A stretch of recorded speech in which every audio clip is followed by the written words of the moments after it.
एक दिन शेख चिल्ली की माँ ने कहा, बेटा ऐसे कब तक काम चलेगा, तुम्हें कुछ कारोबार करना चाहिए। ऐसा कहकर उसने खद्दर का थान बाजार से लाकर शेख चिल्ली को देकर कहा, बेटा इस थान को ले जाकर बाजार में बेच आओ। शेख चिल्ली ने पूछा, माँ इस थान को किस भाव से बाजार में बेचूंगा, मुझे तो कुछ भी मालूम नहीं है। माँ ने कहा, बेटा इसमें जानने की कोई खास बात नहीं, 2 पैसे ऊंचे रखकर बेच देना। नादा शेख चिल्ली थान लेकर बाजार में एक तरफ बैठ गया। एक ग्राहक शेख चिल्ली के पास आया और पूछने लगा, क्यों भाई, इस थान का क्या दाम है। शेख चिल्ली को माँ की बात का ख्याल आ गया। उसने कह दिया, इसमें दाम दर की क्या बात है भाई, 2 पैसे ऊपर 2 पैसे नीचे रख कर ले लो। ग्राहक ने देखा कि महामूर्ख से पाला पड़ा है, इसलिए उसने अपनी जेब से 4 पैसे निकालकर 2 पैसे तो थान के ऊपर रख दिए और 2 पैसे थान के नीचे रख दिए। शेख चिल्ली ने थान को उस ग्राहक के हवाले किया और आप वही 4 पैसे उठाकर घर को चल दिए। वह रास्ते में चला जाता था। उसी वक्त उसे एक व्यक्ति मिला जो कि तरबूज बेच रहा था। शेख चिल्ली ने बड़े बड़े फल देखे तो पूछने लगा, क्यों भाई यह क्या चीज है। उस आदमी ने उसकी शक्ल देखकर ही समझ लिया कि यह कोई महामूर्ख है। उसने कहा, भाई यह हाथी का अंडा है। शेख चिल्ली यह सुनकर मन ही मन बड़ा खुश हुआ और कहने लगा, भाई इसका दाम क्या है। उस आदमी ने कहा, यह बहुत सस्ता है, इसका दाम 2 पैसे है। उन दिनों तरबूज 1-1 पैसे के बिकते थे। शेख चिल्ली ने 2 पैसे देकर वह तरबूज मोल ले लिया और मन में यह सोचता हुआ खुश होकर चला कि चलो 2 पैसे में ही हाथी का अंडा हाथ आ गया।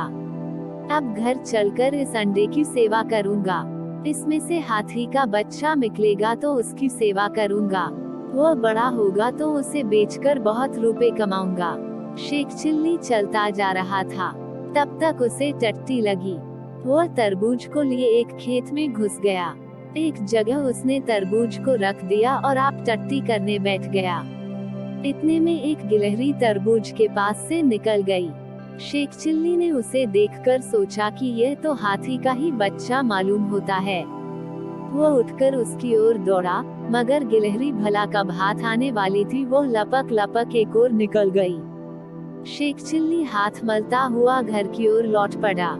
घर की ओर लौटते हुए उसे रास्ते में ही बड़ी भूख लगी तो एक नानवाई की दुकान से उसने 2 पैसे की रोटियां और सब्जी ली तथा खाने लगा। ज्यों ही उसने एक ग्रास मुंह में डाला था कि एक कुतिया दम हिलाती हुए सामने आ खड़ी हुई। उसने समझा कुतिया भूखी है, इसलिए सारा खाना उसके सामने डाल दिया।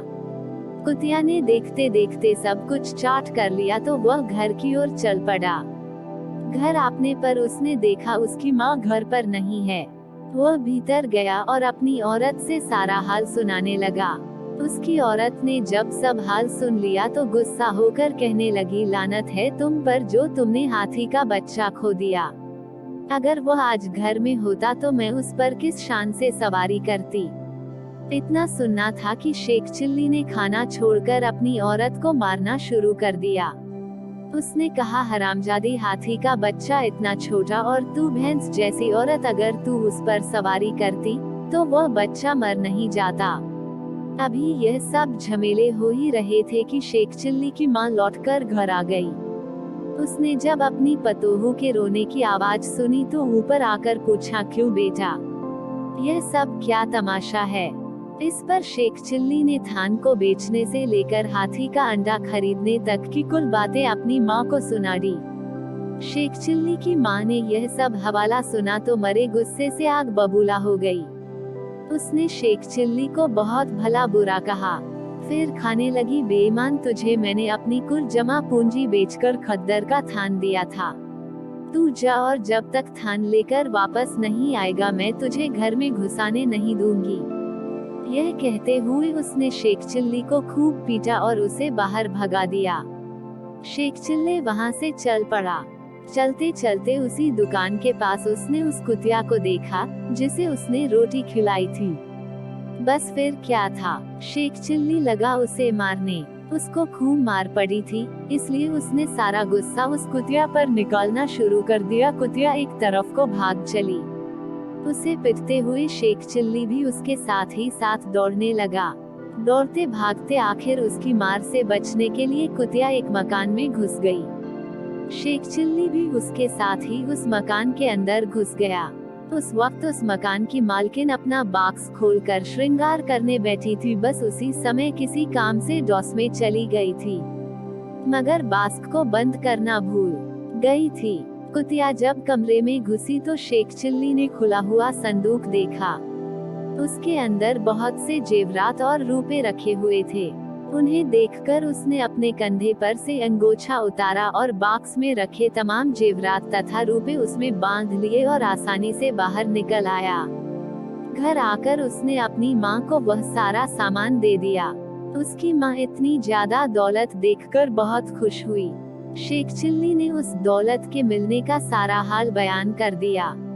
उसकी माँ ने सब जेवरात मकान के अंगार में जमीन में गाड़ दिए, मगर उसी वक्त उसे यह ख्याल आया कि शेख चिल्ली तो बेवकूफ है, कहीं अगर किसी की बातों में आकर कुछ किसी से कह दिया तो आफत होगी। यह सोचकर उसने बाजार से एक आदमी भेजकर रुपए की धान की खोल और कुछ मिठाइयाँ मंगवाए और रात के वक्त जब शेख चिल्ली सो गया तो उन्हें आंगन में बिखेर दिया। फिर बहुत सुबह उसने शेख चिल्ली को जगाकर कहा, उठ बेटा, देख आज हमारे आंगन में धान की खोल और मिठाइयों की बारिश हुई है। शेख चिल्ली ने यह सुना तो दौड़कर चाट आंगन में आ गया और धान की खोल और मिठाई के टुकड़ों को बीन बीन कर खाने लगा। जिस आदमी के मकान में चोरी हुई थी, उन्होंने शहर के कोतवाल को रिपोर्ट लिखा दी। तहकीकात होने लगी। जब वे ढूंढते हुए शेख चिल्ली के मकान पर आए तो शेख चिल्ली मकान के सामने खड़ा था। शहर के कोतवाल ने उससे पूछा, तुम जानते हो यह चोरी किसने की है? शेख चिल्ली ने छूटते ही कहा, यह चोरी तो मैंने ही की थी। तब शहर कोतवाल ने पूछा, दौलत कहाँ है? शेख चिल्ली ने कहा, वह तो मेरी माँ ने आंगन में उसी दिन गाड़ दिया था जिस रात की सुबह हमारे आंगन में धान की खीर और मिठाइयों की बारिश हुई थी। यह सुनकर शहर कोतवाल बहुत हंसा।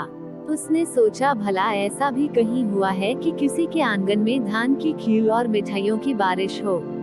वह समझा यह कोई पागल आदमी है और वह सिपाहियों के साथ चला गया। इस प्रकार शेख चिल्ली की माँ की जान बच गई। कुछ दिनों तक उसी धन से अपना घर चलाती रही। उम्मीद करते हैं आपको यह कहानी रोचक लगी होगी। ऐसे बहुत ही कहानियां हैं जो हमारी चैनल में उपलब्ध हैं, आप इन्हें पढ़ सकते हैं और सारे वीडियो के लिंक वीडियो के डिस्क्रिप्शन बॉक्स में मिल जाएगा। जरूर चेक करें। कहानी अच्छी लगी तो लाइक, कमेंट और शेयर करें। हिंदी कहानियाँ एवं प्रेरणादायक प्रसंग के लिए हमारे चैनल को सब्सक्राइब करें और पास में घंटी को टच करना ना भूलें, ताकि हम आपके लिए अच्छी हिंदी कहानी प्रस्तुत कर सके। धन्यवाद।